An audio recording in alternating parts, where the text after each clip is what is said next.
નમસ્કાર ખેડૂત મિત્રો, ખેડૂત પ્રયાસ ચેનલમાં આપનું સ્વાગત છે। આજે તારીખ 22 સપ્ટેમ્બર 2024 સવારના મહત્વના હવામાન સમાચાર ચેનલમાં નવા આવો તો સબસ્ક્રાઇબ કરી લેજો। હવામાન શાસ્ત્રી અંબાલાલ પટેલે બે ચક્રવાતની આગાહી કરી છે। એક તોફાન ઓક્ટોબરમાં અને બીજું નવેમ્બરમાં ત્રાટકશે। હવામાન શાસ્ત્રી અંબાલાલ પટેલે આગાહી કરી હતી કે રાજ્યમાં હજુ પણ વરસાદ પડી શકે છે।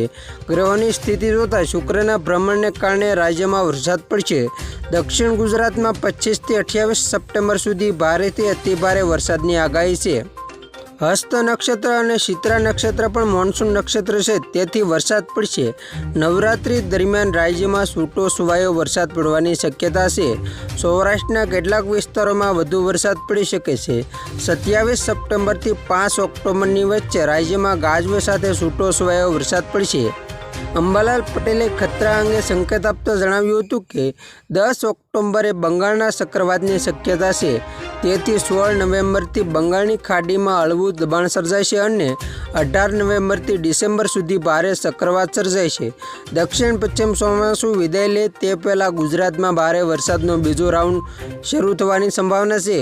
હવામાન વિભાગે દક્ષિણ ગુજરાતમાં 28 થી 29 સપ્ટેમ્બરે ભારે વરસાદ પડવાની આગાહી કરી છે। જો કે હાલની સ્થિતિ પ્રમાણે નવરાત્રિમાં વરસાદની શક્યતા નહીવત છે। અંબાલાલ પટેલે જણાવ્યું છે કે 27 થી 30 સપ્ટેમ્બરના રાજ્યના કેટલાક ભાગોમાં ભારે વરસાદ પડવાની શક્યતા છે। મધ્ય ગુજરાત, વડોદરા, આણંદ, ખેડા અને અમદાવાદના ભાગોમાં પણ વરસાદ પડવાની શક્યતા છે। પંચમહાલના ભાગોમાં પણ વરસાદ થશે। નવી આગાહીમાં એવી પણ શક્યતાઓ બતાવવામાં આવી છે કે ઉત્તર ગુજરાતના ભાગોમાં વરસાદની શક્યતા રહેશે, જેમાં સાબરકાંઠા અને બનાસકાંઠાના ભાગોમાં વરસાદની શક્યતા છે। કોઈ ભાગોમાં ઓછા વરસાદથી 2 થી 4 ઇંચ વરસાદ પડી શકે છે। દક્ષિણ ગુજરાતના ભાગોમાં ભારેથી અતિભારે વરસાદની શક્યતા છે। આ સાથે જ નર્મદા નદીની જળસપાટી વધી શકે છે। દક્ષિણ ગુજરાતના ભાગોમાં 8 થી 10 ઇંચ વરસાદ થવાની શક્યતા છે। ઉલ્લેખનીય છે કે રાજ્યમાં વરસાદે હાલ વિરામ લીધો છે। કોઈ વિસ્તારમાં છૂટો છવાયો વરસાદ પડી રહ્યો છે। બીજી બાજુ ભાદરવાના તાપને કારણે તાપમાનનો પારો પણ ઊંચે જઈ રહ્યો છે।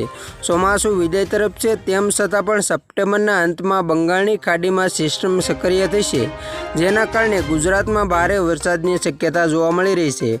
તો ખેડૂત મિત્રો, આ હતા સવારના મહત્વના હવામાન સમાચાર। ફરી વખત મળશું નવી અપડેટ સાથે। ત્યાં સુધી જોતા રહેજો ખેડૂત પ્રયાસ યુટ્યુબ ચેનલ।